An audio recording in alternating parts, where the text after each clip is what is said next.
आज की वीडियो में हम बात करेंगे एक आसान और सादा से टेस्ट के बारे में जो घर पे बैठ के आप खुद कर सकते हैं या किसी भी ऐसे शख्स से ये टेस्ट करवा सकते हैं जो सिंपल ब्लड प्रेशर लेना जानता हो। इस आसान टेस्ट से आप ये जान सकेंगे कि कहीं आपको पीएडी तो नहीं है, पेरिफेरल आर्टेरियल डिजीज़ तो नहीं है, या सादा लफ्ज़ों में आपकी टांगों की नालियों में कहीं तंगी तो नहीं है, क्योंकि यही तंगी आगे चल के आपको हार्ट अटैक और स्ट्रोक यानी जो फालिज होता है उसके रिस्क को बढ़ा देती है। It can lead to the gangrene और आपको बाद में पाँव कटवाना पड़ सकता है। लेकिन अच्छी बात यह है कि इस सिंपल से टेस्ट से आप ये जान सकते हैं कि आपकी शरेयानें ख़तरे में हैं या नहीं।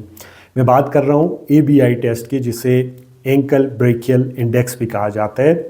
एंकल का मतलब होता है टखना, और जो ब्रेकियल होती है ये आपके जो बाजू की आर्टरी होती है जहाँ से आपका ब्लड प्रेशर लिया जाता है। यानी आपने टखने का भी ब्लड प्रेशर लेना है और बाजू का भी ब्लड प्रेशर लेना है। अब इस टेस्ट को करने के लिए सिंपली आपके पास एक तो थोड़ा सा वक्त होना चाहिए, दूसरी चीज़ आपके पास एक BP सेट होना चाहिए डिजिटल, तीसरी चीज़ आपके पास एक कलम और पेपर होना चाहिए। अब सबसे पहले आपने ये करना है कि आपने पेपर ले लेना है और उस पर अपनी कलम से लिखना है left ankle right ankle, left arm right arm. ये लिखने के बाद आपने किसी भी कंफर्टेबल जगह पे सिर्फ 5 मिनट के लिए लेट जाना है। वो आपका बेड हो सकता है, सोफ़ा हो सकता है। जब आप 5 मिनट लेटेंगे तो इससे आपका जो ब्लड प्रेशर है वो रेस्टिंग स्टेट के अंदर चला जाएगा, आप रिलैक्स हो जाएंगे, पुरसकून हो जाएंगे। 5 मिनट के बाद उठने के बाद सबसे पहला काम, हम टेस्ट कौन सा कर रहे हैं, एंकल ब्रेकियल, यानी पहले हमने टखने का करना और फिर ब्रेकियल आर्टरी का जो ब्लड प्रेशर है वो लेना है। अब सबसे पहले आपने अपना जो बायां वाला टखना है, जो बायां वाला एंकल है, यहाँ पे आपने BP सेट को बांधना है और फिर आपने इसका ब्लड प्रेशर लेना है। अब जो आपको ब्लड प्रेशर मिलेगा वो आपने लिख लेना है। फिर इसी तरह से आपने राइट एंकल के ऊपर जो ब्लड प्रेशर है ले लेना है। अब इसकी रीडिंग को आपने पेपर के ऊपर लिखना है। याद रखिएगा, जब आप एंकल के ऊपर ब्लड प्रेशर चेक कर रहे हो तो जो टखने की अंदरूनी साइड है उस साइड पे ट्यूब्स होनी चाहिए ब्लड प्रेशर मशीन की। अब आपने ये 2 रीडिंग लिख ली पेपर के ऊपर। अब आपने लेफ़्ट आर्म का जो ब्लड प्रेशर है वो लेना है, उसकी रीडिंग को भी लिख लेना है। फिर आपने राइट आर्म की जो ब्लड प्रेशर है वो लेनी है, उसकी रीडिंग को भी लिख लेना है। तो अब हमारे पास ये टोटल 4 रीडिंग आ गई हैं। अब हम अपना ABI टेस्ट बहुत आसानी से कर सकते हैं। उसको करने के लिए आपने पाँव की जो 2 रीडिंग ली हैं उनमें से जो हाई नंबर है उसको नोट कर लेना है। फिर आपने जो बाजू की दोनों की रीडिंग ली है उसका जो हाई नंबर है वो भी आपने नोट कर देना है। आप कंफ्यूज मत हो, मैं आपको यहाँ पे एक एग्जांपल के तौर पे समझा देता हूँ ताकि आपको मज़ीद आसान हो जाएगा इसको समझना। लेट्स से कि अगर आपने अभी लेफ़्ट एंकल का ब्लड प्रेशर लिया जो कि 126 और 80 आया, इसी तरह आपने राइट एंकल का ब्लड प्रेशर लिया जो कि 120/70 आया, लेफ़्ट आर्म का जो ब्लड प्रेशर आपने लिया वो 114/72 आया, राइट आर्म का जो आपने ब्लड प्रेशर लिया वो 107/70 आया। अब इन रीडिंग में से हमने सिर्फ सिस्टोलिक नंबर को देखना है, जिसे हम आम ज़ुबान में ऊपर वाला ब्लड प्रेशर कहते हैं, या BP का जो पहला नंबर होता है हमने बस इसका इस्तेमाल करना है। बाकी जो डायस्टोलिक ब्लड प्रेशर है या नीचे वाला ब्लड प्रेशर है, इन नंबर को आप भूल जाएं। अब हमारे पास जो 4 रीडिंग है 126, 120, 114, 107, इन 4 रीडिंग में से ABI निकाल लेते हैं हम आसानी से। ABI कैलकुलेट करने के लिए हमने इन 4 रीडिंग में से जो हाई नंबर है, ठीक है, उसको काउंट करना है।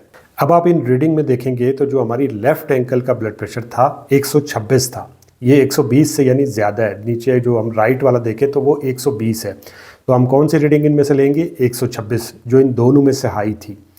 फिर हमने लेफ़्ट आर्म और राइट आर्म का देखना है, तो जो लेफ़्ट आर्म है उसका अगर हम देखें तो 114 है और जो राइट आर्म है उसका 107 है, तो इनमें से हाई कौन सी, 114। अब हमने एंकल की हाई रीडिंग यानी 126 को जो आर्म्स की हाई रीडिंग है 114, इससे डिवाइड कर लेना है। जब हम इनको डिवाइड करेंगे तो जो रिज़ल्ट आएगा वो 1.1 आएगा, यानी मेरा जो ABI नंबर है वो बिल्कुल परफेक्ट है। अब यहाँ पे आपका कुछ और भी आ सकता है। अब ये जो ABI का स्कोर आपके पास आया है, जो रीडिंग आपके पास आई है, इससे आप बहुत सारी चीज़ें पता कर सकते हैं। जैसे अगर आपका ABI स्कोर 1.0 से 1.4 के दरमियान में आता है, इट मीन्स कि आप बिल्कुल फिट हैं, आपकी आर्टरीज़ के अंदर कैल्सिफिकेशन नहीं हुई है, आपका जो ब्लड है वो आर्टरीज़ के अंदर अच्छे से फ्लो कर रहा है, आपको कोई प्रॉब्लम नहीं है। अब अगर आपका ABI स्कोर 0.9 से 1 के दरमियान में आ जाता है तो ये बॉर्डर लाइन हाई होता है। इट मीन्स कि आपको थोड़ी अब टेंशन लेने की ज़रूरत है, आपको अपनी लाइफस्टाइल थोड़ी सी चेंज करने की ज़रूरत है, क्योंकि आपकी आर्टरीज़ के अंदर कैल्सिफिकेशन, ब्लॉकेज या प्लेक बनना शुरू हो गया है। अब अगर ये रीडिंग 0.9 से कम आ जाती है, लेट्स से कि आपकी 0.7 आती है, तो इट मीन्स कि आपकी आर्टरीज़ के अंदर ब्लॉकेज है, ये नैरो हो रही हैं, ये तंग हो रही हैं। आपको अपना लाइफस्टाइल चेंज करना चाहिए, आपको अपनी डाइट चेंज करने की ज़रूरत है, प्लस अगर स्मोकिंग कर रहे हैं तो उसको बंद कर दें और अपने मज़ीद जो टेस्ट हैं वो करवाएं ताकि प्रॉपर डायग्नोज हो और आप इससे बच सकें।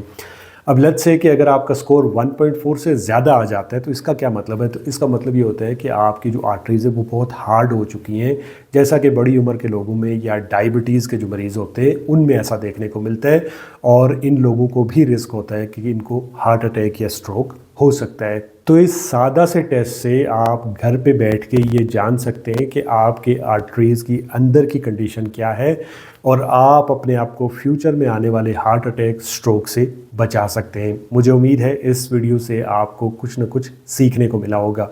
तो हमें याद रखिएगा, वीडियो अच्छी लगे तो लाइक, कमेंट, शेयर, सब्सक्राइब। मिलते हैं नेक्स्ट वीडियो में। अल्लाह हाफ़िज़।